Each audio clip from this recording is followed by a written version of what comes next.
Hi అండి, అందరికీ నమస్కారం. Welcome to Renu vlogs. ఈరోజు ఈవినింగ్ స్నాక్లోకి తడి అటుకులతో పోహా చేయాలి అనుకుంటున్నాను. అందుకోసమని అటుకుల పోపు వేయడానికి కావాల్సినవి అన్నీ ఇలా ప్రిపేర్ చేసుకొని పోపులో శనగపప్పు, పల్లీలు, కట్ చేసినటువంటి పచ్చిమిర్చి, అలానే కట్ చేసినటువంటి ఆనియన్స్, చిన్నగా సన్నగా తరిగినటువంటి వెల్లుల్లిపాయలు వేసి తర్వాత కొద్దిగా కరివేపాకు వేసుకోవాలి. కరివేపాకు వేయించిన తర్వాత అందులో 1 స్పూన్ పసుపు అయితే యాడ్ చేసుకోవాలి. ఒకసారి అన్నీ మిక్స్ అయ్యేలాగా బాగా కలుపుకోవాలి. కొద్దిగా సాల్ట్ కూడా వేసుకోవాలి.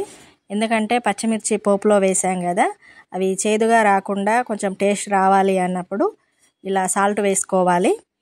మామూలుగా తడి అటుకులు పోపు వేయాలి అనుకున్నప్పుడు దొడ్డు అటుకులే వాడతారు వీటి కోసమని.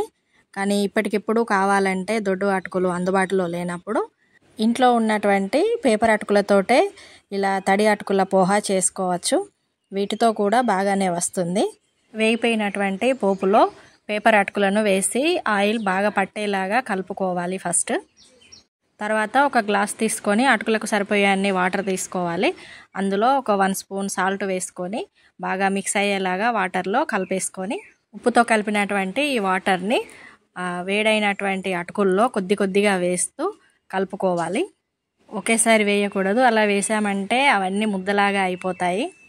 పేపర్ అటుకులు కదా, వాటర్ పడగానే మెత్తగా అయిపోతాయి. అందుకోసమని కొంచెంగా వాటర్ వేస్తూ స్టవ్ సిమ్ ఫ్లేమ్లో పెట్టుకొని నిదానంగా కలుపుతూ ఉండాలి.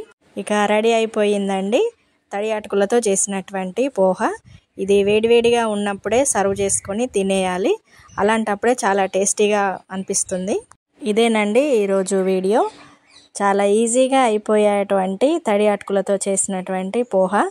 నా వీడియో కనుక మీకు నచ్చినట్లయితే లైక్ చేసి షేర్ చేయండి.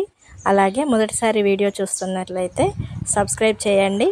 మరిన్ని మంచి వీడియోస్తో మీ ముందుకు వస్తాను. Thank you.